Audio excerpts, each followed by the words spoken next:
nosso faturamento, o ano passado, foi 2 milhões e 200. 2 bilhões. 2 bilhões e 2 bilhões. Eu falei assim, cara, o Edson entende de tudo. Ele pega aqui, a última linha ele liga para poder saber o que estava acontecendo.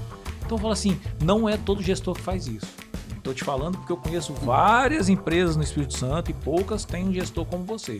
E eu já falei isso para várias pessoas que foram te falar depois. E eu falei assim, o Edson é um cara que ele é diferenciado na gestão de uma empresa. Estamos aqui para mais um episódio do LegalCast, o podcast da Fiorotti Advogados. Hoje temos a honra de receber uma pessoa que é minha conterrânea, uma pessoa que eu admiro muito, que é um gestor de uma empresa que é uma das maiores empresas do Espírito Santo. E ele é hoje uma pessoa que, na minha opinião, é um gestor ímpar. Estamos aqui hoje com o Edson Warnier. Tudo bem, Edson?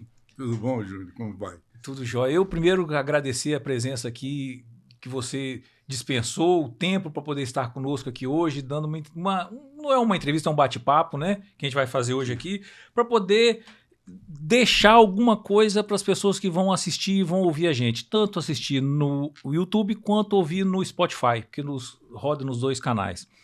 Ô Edson, eu queria falar o seguinte, a gente te conhece como presidente da Unimarca, que é uma das maiores empresas capixaba no ramo de distribuição, e eu queria que você contasse um pouquinho para a gente como nasceu a Unimarca.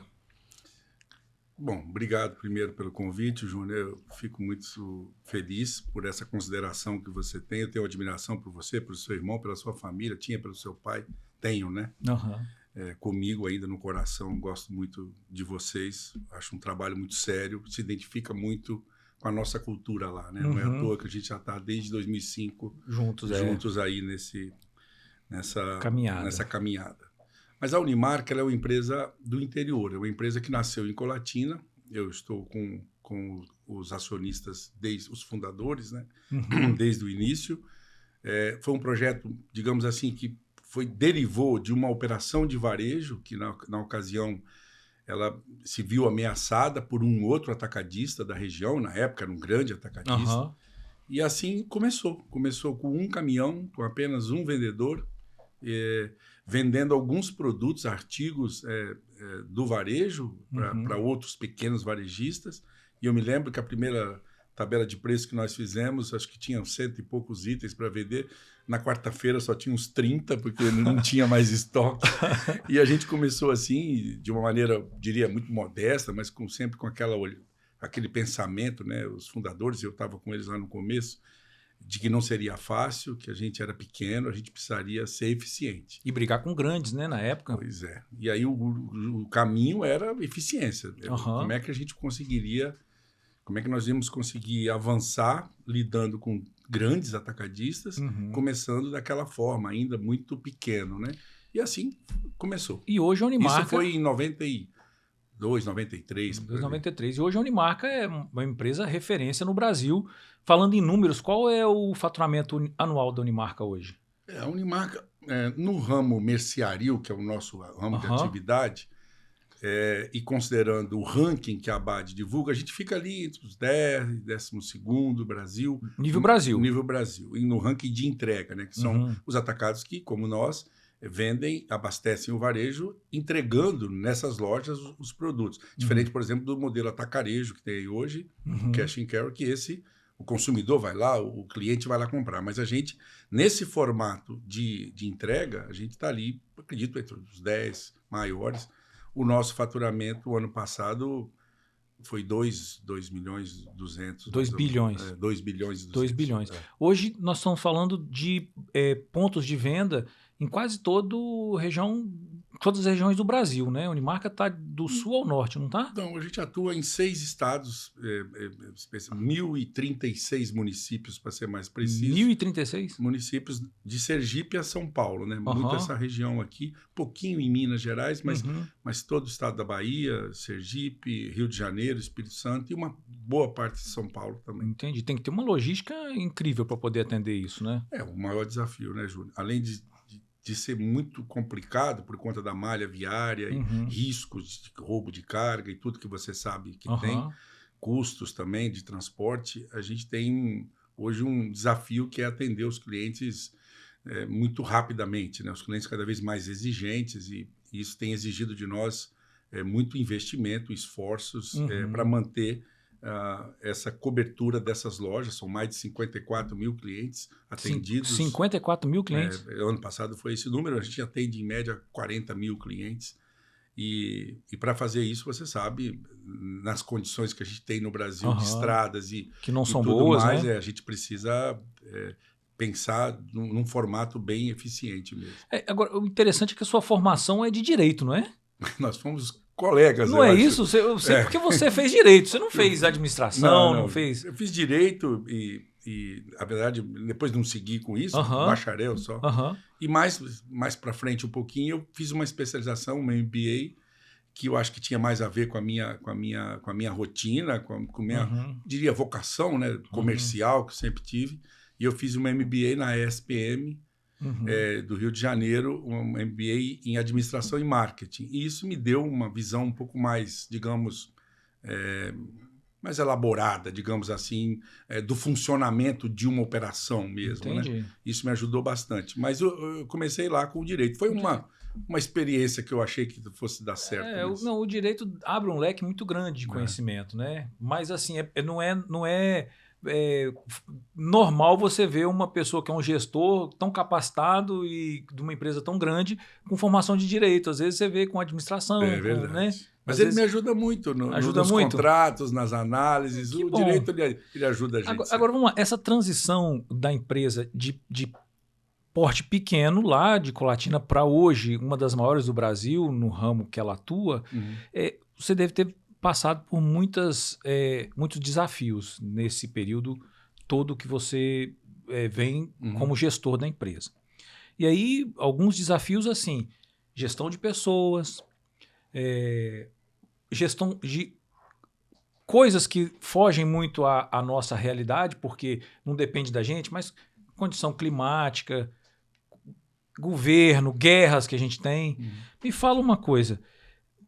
Qual foi o momento que você falou assim, agora é a virada de chave? Assim, você falou assim, a empresa deixou de ser pequena para ser grande e esse desafio nós estamos enfrentando e você realmente falou assim, agora o negócio profissionalizou de um jeito que não tem mais como, sabe, não tem aquela volta de falar assim, não pode ser mais ou menos na planilha do Excel, como você falou. Eu acho que não tem assim um marco específico. Tem uma evolução, ela foi muito forte, a contribuição dos fundadores foi, a cultura deles até hoje está lá, né? O jeito, uma empresa simples, responsável, sempre atenta e respeitando a legislação. Você conhece como a gente opera. Então, esse olhar deles do início, de criar uma cultura de responsabilidade, mas também de simplicidade, sempre esteve lá. Mas eu acho que, na minha visão, foi quando, de fato, a gente, e um olhar deles até lá atrás, no investimento de um ERP, né, o nosso SAP. Nós implementamos isso no Go Live, foi em junho de 2000. Foi o primeiro atacado do Brasil a implementar aquela ferramenta, a solução. Hoje se não é o maior do mundo, é um dos mais utilizados pelas empresas globais, aí, o ERP do SAP. O nosso agora, nós já estamos na versão S/4HANA. Mudamos agora, a mudança foi em outubro de 2019, para essa nova versão. Mas eu acho que ali foi um marco, porque ali a empresa ficou mais profissional, né? A empresa se tornou uma empresa, digamos, classe A, eu diria, né? Por questões dos indicadores, mais controle, eficiência nos processos, conectando, interligando as atividades. E eu acho que ali foi uma demonstração, né, até da gestão na época. Eu ainda colaborava na gestão, eu não estava na frente do negócio. Eu comecei a ficar mais à frente, mais adiante, formalmente mesmo, a partir de 2012, quando nomeado diretor-presidente, que aí a família realmente foi saindo do negócio. Mas o que eu percebo é que naquela ocasião era como se fosse um marco. Fala, daqui para trás de jeito nenhum. Não volta mais. Agora nós estamos preparados para a gente voar, quem sabe, voos mais altos. Né? Então a empresa começou ali a se profissionalizar. Né? As pessoas em cada sua área-chave, e a gente começou a definir os papéis claramente e possibilitou também a gente evoluir, crescer, avançar em outras áreas, expandir para outros territórios, porque o sistema dava controle, visibilidade e dava tranquilidade também para o investidor de poder saber que o negócio, o ambiente estava controlado, né? Eu acho que ali foi para mim o marco de uma empresa familiar pequena para uma empresa profissional moderna. Entendi. Mais ou menos ali em 2000. Entendi. E aí eu vou perguntar o seguinte, vocês têm governança, né, hoje na empresa? Sim. Tem governança. Você acha que essa parte da governança que vocês têm na empresa faz muita diferença quando você olha a empresa hoje e se você não tivesse colocado a governança para poder fazer para ela trabalhar de forma plena na empresa? Você acha que faz muita diferença? Eu acho que faz, Júnior. Eu não sei se o cliente percebe isso, porque o cliente acaba tendo contato com o front ali, com o atendimento, com a entrega do que ele comprou.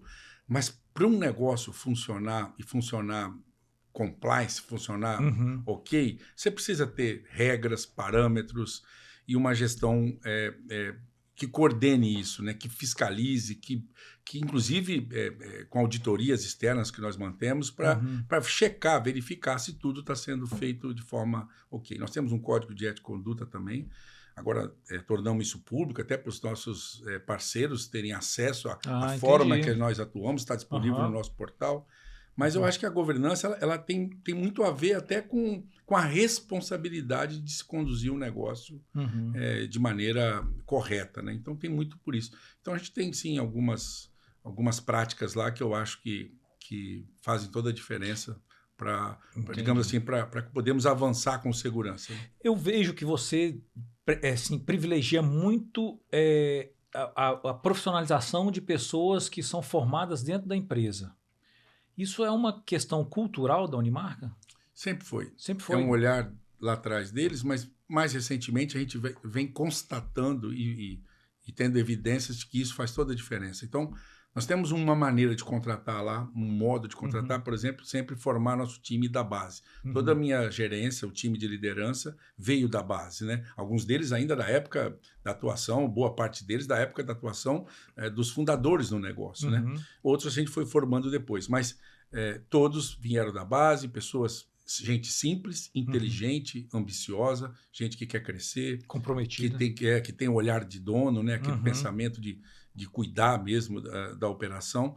E até hoje é assim, né? A gente, na contratação, a gente tem muito esse olhar e cada vez mais esse refino de contratar com as habilidades e as competências que a gente precisa para liderar o negócio no futuro, né? Então, você não contrata, às vezes, só um estagiário, mas um estagiário que tem as skills, que tem as competências, que na frente ele pode assumir posições de liderança, por exemplo. Entendi, já pensando lá na frente. Porque senão você não pode aproveitar da base, né? Se você tiver um time muito limitado, né? Entendi. Mas não é fácil, porque eles querem os nossos também, né? Então você tem que cuidar.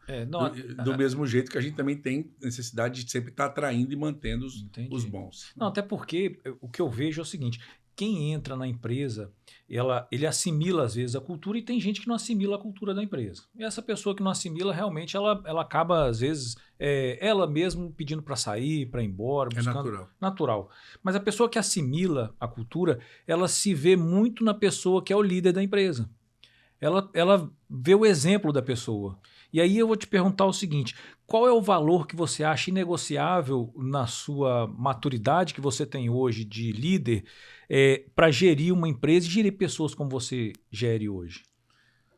O nosso modelo de negócio ele exige muita autonomia. Para você ter autonomia, você dar, conceder e permitir que as pessoas trabalhem com autonomia, tem que ter um ambiente de confiança. Se esse ambiente não é um ambiente de confiança, mesmo que você tenha sistemas e controles, você não consegue levar uma empresa à frente só no formato coercitivo, né? Entendi. Vigiando as pessoas. Eu acho que isso não leva a gente tão longe. Então, nós acreditamos muito nesse formato da autonomia e confiança. Eu acho que o caráter dessas pessoas e a personalidade dessas pessoas, para nós, tem muito valor. A Unimarca contrata muito mais pela personalidade do que pela capacidade. E é claro que a capacidade é importante, mas sem a personalidade, da onde esse cara vem, quem ele é, quais são os valores dele.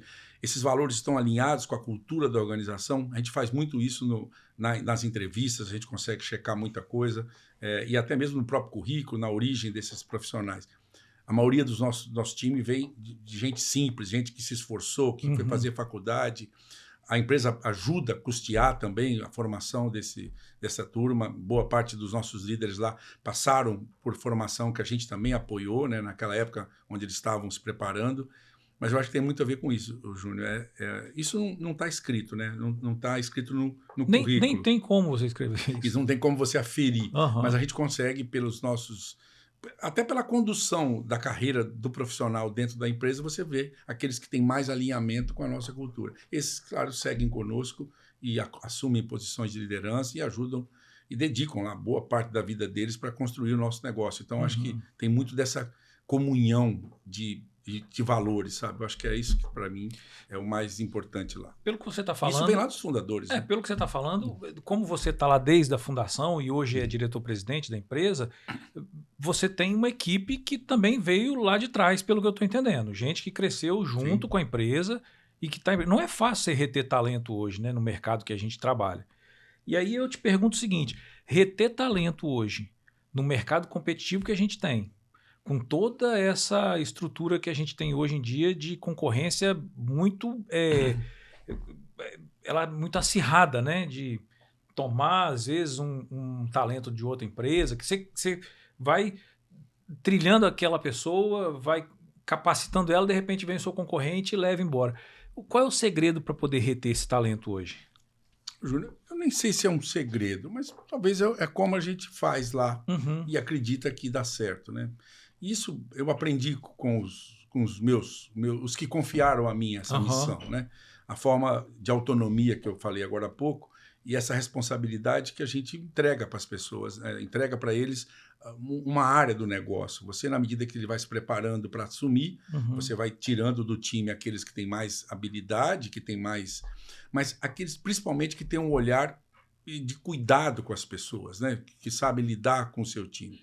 Mas para retê-los e digamos assim, mantê-los evoluindo com o negócio, eu acho que além do reconhecimento o tempo todo, né, e valorização desses profissionais, tem também criar esse ambiente de desafios, né, de poder contribuir com como é que eu posso dizer, com a evolução do negócio. A pessoa se sentir realmente aquele senso de pertencimento que tanto se fala, parece um clichê, mas de fato isso faz diferença. Eu sou pai da ideia, eu tenho autonomia no meu departamento, eu crio, eu sou ouvido pela direção da companhia, eu tenho espaço para implementar minhas ideias. Eu acho que tem a ver muito com esse ambiente, eu não vou dizer democrático, mas um ambiente cortês, né, de relações, onde a gente consegue, mesmo no mercado disputado que está aí, e eventualmente a gente perde algumas vezes, fica pelo caminho. Normalmente isso acontece às vezes na área de vendas, que tem mais contato com o ambiente fora. Mas o time interno mesmo, o time da raiz mesmo, que fez essa empresa chegar onde ela chegou, esse time que eu tenho muito orgulho de fazer parte dele, eu acho que tem muito a ver com essa cultura de entrega, sabe? Ele se sente seguro lá, porque lá ele pode implementar suas ideias, seguir uma rotina, e uma rotina às vezes exaustiva, porque o negócio é dinâmico, como você sabe. É praticamente um negócio logístico, né? Porque os ciclos são semanais. Imagine você que uma empresa como a nossa, tudo termina no sábado e começa na segunda-feira de novo e vai embora, né? E não pode deixar para o mês que vem, para a semana que vem. Então, existe, às vezes, um ambiente até que cansa mesmo, que exige muito de nós, mas dá uma sensação de realização, de você ver a satisfação dos clientes, o reconhecimento do mercado. A gente acabou de ser premiado, né, várias vezes aí pela Abad, como melhor, maior, não sei qual critério que eles usam, mas me parece que é os clientes que fazem essa avaliação. Tem também uma pesquisa que os fornecedores avaliam a gente avalia os fornecedores, que é uma pesquisa de Vantage. A Unimarca sempre ali entre o 3, 4, terceiro, segundo, terceiro, quarto no Brasil, numa lista de 30 e tantos que participam dessa pesquisa, e grandes empresas. E quem está falando isso é o fornecedor, quer dizer, ele apesar de alguma maneira, ele tem alguns pontos que talvez ele pode questionar da nossa relação com ele, mas ele, na média, eles avaliam muito positivamente a empresa. Entendi. E especialmente a autonomia e a qualidade do nosso time, que é um dos pontos que a gente é muito bem avaliado.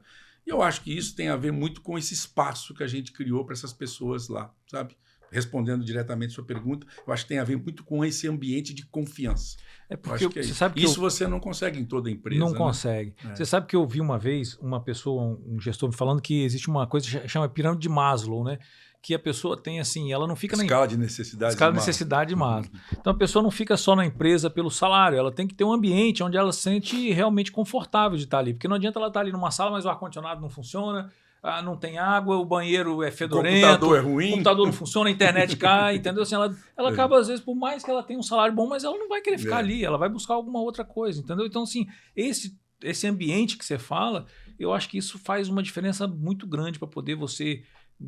Quando você fala desse time, você fala do núcleo duro, né? Que você tem um núcleo duro lá, que são gente que tá com você há muito tempo. Os caras que faz a diferença, né? Faz a coisa acontecer, realmente. É o pessoal que, no jargão, a gente fala que pega o boi pelo chifre, né?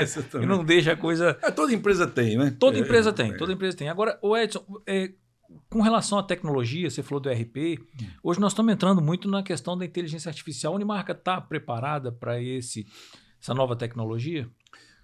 Ô, Júnior, é difícil fugir desse assunto, né? Ele tá tão latente. Eu participei até recentemente. Está na moda, né? Na ABAD, eu participava de um comitê lá, eles me chamaram, tive a satisfação e a alegria de ter contribuído de alguma maneira. Mas eu me lembro, naquele evento do ano passado, que surgiu, né? O ChatGPT, acho que chegou em dezembro de 23, acho que foi. Então, isso está muito recente ainda, né? De verdade, não dá ainda para medir, lá na última linha, a diferença que o IA está fazendo para os negócios. Mas eu percebo na minha rotina, na rotina de quem lidera, na rotina até mesmo do time da execução ali, que já tem muita coisa que ele contribui e traz produtividade para o negócio. Estou falando mesmo de revisão e análise de contratos, ajudar você a elaborar um texto ou um documento. Mas no dia a dia, nós estamos começando agora a trazer para dentro da nossa análise de dados, que a gente usa lá os dashboards, os relatórios, né? Uma ferramenta da Microsoft, que a gente está avaliando se vai ser a melhor solução, que ela vai ajudar a gente a fazer análises mais preditivas, né? Ajudar a gente a direcionar mais as decisões com a quantidade de dados que a gente tem. Então, a gente tem muita informação disponível no sistema, por causa da capilaridade que a gente atua, temos muito dado, né? Muitos clientes, sortimento. E isso só já é um banco de dados riquíssimo para a gente começar a explorar e direcionar as nossas ações. Então, nós estamos nessa fase de conhecer um pouco mais, né? Na expectativa de que ela não vai alucinar tanto, né? Que todo mundo fala isso, mas especialmente para a gente ganhar produtividade, que é o que nós já estamos fazendo na parte administrativa, mas também olhando agora para a questão da informação, de como ela pode direcionar um pouco mais as nossas decisões. Mas ainda está numa fase, digamos assim... Embrionária, eu diria. O que eu te perguntei pela inteligência artificial é porque eu vi outro dia uma entrevista e a pessoa estava falando o seguinte, justamente na parte de logística, a inteligência artificial analisar o que o cliente compra com frequência, o que ele deixou de comprar, para saber se você tem aquele produto já programado no fornecedor, para poder, sabe, uma análise mais assim rápida, porque isso você faz com o sistema hoje. Sim. Mas a inteligência artificial ia evoluir na velocidade que essa análise ia ser feita, entendeu? A gente tem muita expectativa de tudo isso, eu acho que já tem empresas, inclusive, usando isso muito bem, mas, de fato, a utilização é muito ampla. Quando você olha, por exemplo, dimensionamento de picking, né, organização de endereços, ajudar no ressuprimento, para você definir, por exemplo, uma análise, por exemplo, e começar a prever ou antever alguma demanda, sazonalidades, coisas que a IA pode, de alguma maneira, ajudar. Sem falar nessa oferta também, eu diria, uma oferta mais personalizada para o cliente, coisas que ela pode, analisando o comportamento desses clientes, começar a trabalhar, coisas que os algoritmos já ajudam pouco hoje, muito, mas acho que a IA pode ser muito mais. Eu nem saberia dizer para você aonde isso pode chegar, né? Mas eu acho que vai ser mais ou menos assim, quem usa IA e quem não usa IA. É mais ou menos isso que vai ficar lá na frente. Mas é cedo para imaginar, Pelo menos assim, o que ela pode ajudar na última linha, sabe? Entendi. É isso que ainda não dá para ver. O que eu sempre falo é o seguinte, o pessoal fala assim, a IA vai tomar o emprego, o trabalho de alguém. Eu acho que não. Eu acho que vai ser assim, quem sabe mexer com IA vai estar mais capacitado do que quem não sabe. E aí quem não sabe realmente vai ter dificuldade. É como aquela pessoa que fala assim, eu não gosto de mexer com computador. Tem alguém que possa falar isso hoje no mercado? Não pode. Não pode trabalhar com isso. Não gosta de informática, meu amigo. Então você não vai trabalhar em lugar nenhum mais, porque é um negócio que faz parte hoje da vida da gente, até no celular. O celular hoje é mais que um computador. Você sabe que quando a gente era o 486, o celular hoje que você tem faz muito mais do que um computador fazia antigamente. Então você fala, não tem como você falar assim, não vou saber mexer com IA. Vai ter que saber, porque senão você vai estar fora do mercado realmente. E até para poder analisar as coisas, não é para poder programar, não. É para analisar e saber dar o comando, né? Eu acho que as empresas vai ajudar muito. Já está ajudando, né? Agora, Edson, falando nisso, qual o trabalho que vocês têm hoje de ESG na empresa?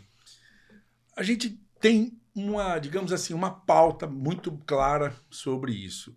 Tem até um movimento acontecendo já nos Estados Unidos, na Europa, que eles estão meio que olhando para isso, meio que não conseguindo constatar vantagens lá na frente se o varejista, se o consumidor está realmente percebendo e dando valor para essas práticas nas organizações. Tem até um momento aí de questionamento sobre isso. Mas eu ainda acredito nisso e não estou nem pensando que o ESG aí é para talvez tornar a nossa empresa mais admirada ou valiosa. Mas olhando realmente o bem-estar, o fundamento do negócio, quer dizer, criar um ambiente respeitoso, uma empresa socialmente correta, acho que faz todo sentido. E não é nem para talvez valorizar suas ações ou de qualquer maneira que se você querer olhar, que isso seja uma forma de agregar valor para o seu negócio. Mas é uma forma até de manter um ambiente saudável e respeitoso com as pessoas que estão ali, né? Eu acho que isso é importante. A parte de sustentabilidade também tem a ver com a escassez de recursos, né? Se a gente não olhar para isso, quer dizer, será que a nossa frota hoje, tudo bem, você não vai para o caminhão elétrico ainda, talvez, mas essa frota, ela tem uma economia de combustível que faz sentido para a questão de custo também. E se você diminui poluentes e você economiza combustível, tem um ganho nisso aí, indiretamente. Né? Aproveita o retorno da carga, não volta com o caminhão vazio. Tudo isso você, de alguma maneira, está contribuindo. E a parte de governança também, por questões até de sustentabilidade e continuidade do negócio. É importante, pensando em sucessão, inclusive, como é que a gente estrutura o negócio. Então, a gente tem, para cada um deles, algum movimento que a gente está fazendo. Nós temos uma agenda intencional que a gente criou, a gente está comunicando agora, vai começar a colocar também disponível no site, um pouco dessas práticas que a gente faz alinhadas com isso, mas para mostrar para o cliente, para os nossos fornecedores, o público de interesse, né, que estão envolvidos no negócio, um pouco do que a gente está fazendo nessas práticas. Mas eu diria que é difícil imaginar o quanto isso pode trazer de valor para o negócio, se é que o varejista ou o próprio consumidor ainda valoriza isso. Entendi. Mas a gente faz isso por uma questão de consciência mesmo e, como eu disse, de responsabilidade. Não, e nós estamos contando uma história bonita hoje, porque você imagina que a história da Unimarca hoje, nós estamos falando de uma empresa que hoje tem quantos colaboradores diretos e indiretos hoje? Hoje são 1.200 colaboradores. 1.200 colaboradores. E mais ou menos 900 representantes autônomos. Olha só. Nós estamos falando mais de 2.000 famílias. 2.000 famílias. Nós estamos contando uma história bonita. E aí você fala o seguinte, é uma história de vitória.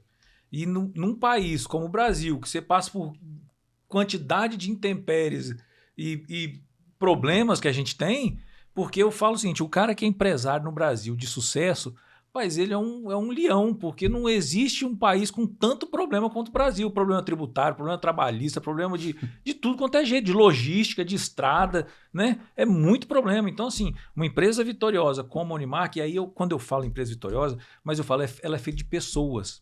Ela tem que ter uma liderança, ela tem que ter alguém que está lá liderando e que as pessoas se espelham. E essa pessoa é você sabe disso, né?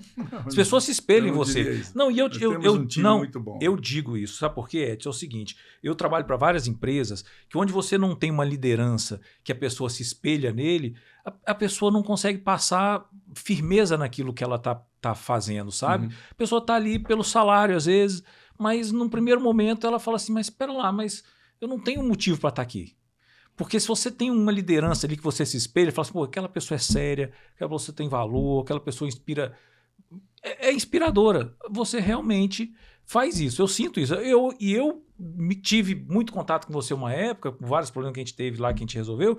Eu falei assim, cara, o Edson entende de tudo. Ele pega aqui, a última linha ele liga para poder saber o que estava acontecendo. Então eu falo assim, não é todo gestor que faz isso. Estou te falando porque eu conheço várias empresas no Espírito Santo e poucas têm um gestor como você. E eu já falei isso para várias pessoas que foram te falar depois. E eu falei assim, o Edson é um cara que ele é diferenciado na gestão de uma empresa. Mas o seu olhar é olhar de amigo aí, não sei se não é olhar de amigo não, sabe por quê? Porque às vezes eu tenho amigo que é gestor que eu não tenho coragem de falar que ele é bom, porque não é realmente, entendeu? Então quando eu falo. Muito obrigado. Agora me fala uma coisa, falando para o futuro da Unimarca, o que a Unimarca pensa para frente? Bom, em primeiro lugar, muito obrigado pela consideração e o carinho, o respeito. Mas que você verdadeiro, tem, né? É verdadeiro. É recíproco, você sabe. Eu acho que tem muito do que eu consegui fazer, foi o que eu aprendi, né, com os meus, os que me acreditaram que me deram essa oportunidade de tocar o negócio adiante, né? E sempre com muita autonomia. Isso acho que me fez também me desenvolver, procurar buscar mais conhecimento e junto com o time que eu tenho, talvez mergulhar mais no negócio, ter atenção a tudo, né? E o negócio exige isso mesmo, né? Essa responsabilidade. Então, eu acho que tem muito disso, a vontade de sempre fazer melhor, fazer o certo, né? Apesar de qualquer dificuldade, a gente sempre manter ali retidão no que faz. Então, isso me deixa muito feliz que você tenha esse olhar. Mas, olhando para frente, olhando para o Brasil, o cenário de atacado, tem dois negócios surgindo, e alguns deles já estão bem acelerados, por exemplo, como os atacarejos, que eu chamo assim, porque não são o modelo genuíno cash and carry que existe lá fora, porque aqui ele atende também o consumidor final. E esse modelo ele acaba, de alguma maneira, sendo uma ameaça, porque ele também atende os nossos varejistas, além dos clientes dos nossos clientes. Então, isso, de certa forma, cria um olhar, assim, uma preocupação do tamanho que isso pode ficar. Embora esse modelo performe melhor quando tem inflação, que é basicamente o destino de compra daqueles consumidores que querem fazer compra de abastecimento. No dia a dia normal, todos nós preferimos comprar próximo, comprar uma compra rápida, perto de casa, e esses são os nossos clientes, né? São a grande parte dos nossos clientes. Então, tem esse formato que também aí preocupa, tem o e-commerce, porque o e-commerce ele anula praticamente a cadeia inteira, né? Porque ele sai lá do distribuidor lá da origem, tem indústria já fazendo isso, e vende lá para o consumidor final. Então, ele anula alguns agentes no meio da cadeia. Mas olhando mesmo assim para esses dois negócios, dá para a gente pensar que isso também a gente pode conviver com isso.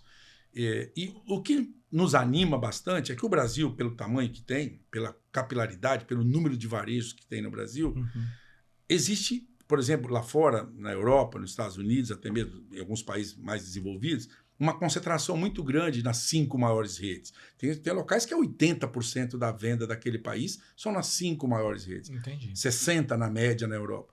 Aqui no Brasil é 28%, 30%. Então, se você parar para pensar, o grande varejo ainda ele não consegue atender. A indústria precisa do atacado, precisa do intermediário, empresas como a nossa, para poder chegar nos diversos...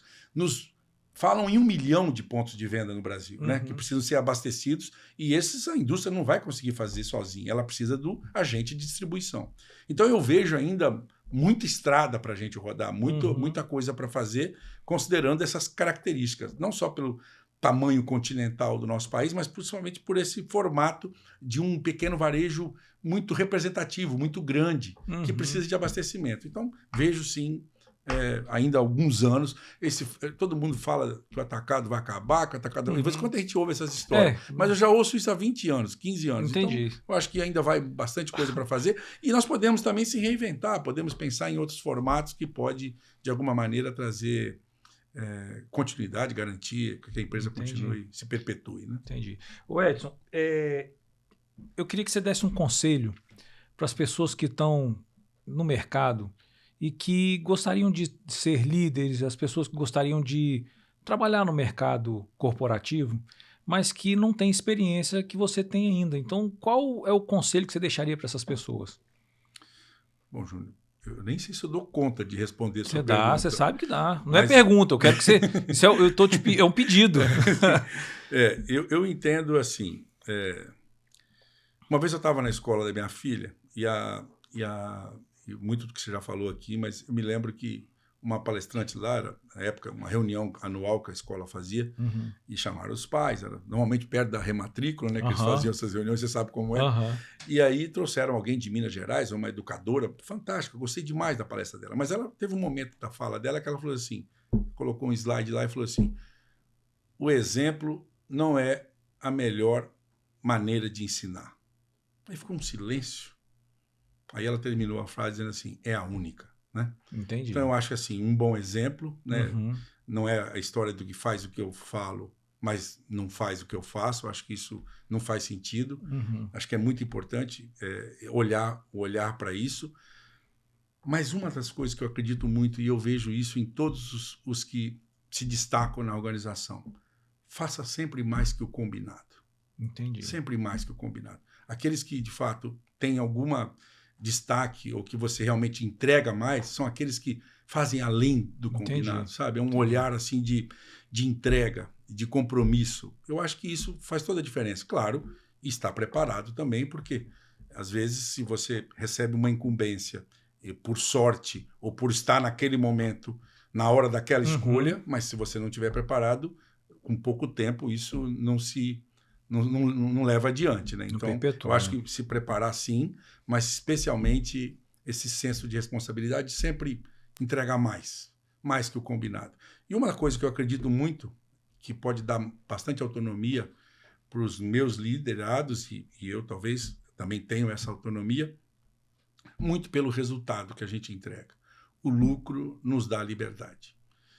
Sem isso, você vai ter muita gente te perguntando o que está faltando, por que aconteceu. Então, eu acho que é isso, é focar no resultado e fazer mais que o combinado. Isso a gente não é simples fazer. Parece que eu estou resumindo aqui uma visão, já que você me perguntou, não, mas é isso, como realmente. Eu vejo. Mas não acho que isso é uma receita de bolo que você acha pronto. Né? Tem muito do comportamento mas é um caminho. E atitude do líder. Mas é um caminho. Eu penso dessa maneira. É um caminho. Edson, eu queria te agradecer, nós estamos chegando ao final aqui, dizer que foi enriquecedor poder te ouvir. Eu vou te falar com toda sinceridade, não é elogio falso, todos os elogios que eu faço a você, são todos verdadeiros. Queria te agradecer. Pessoal, até a próxima.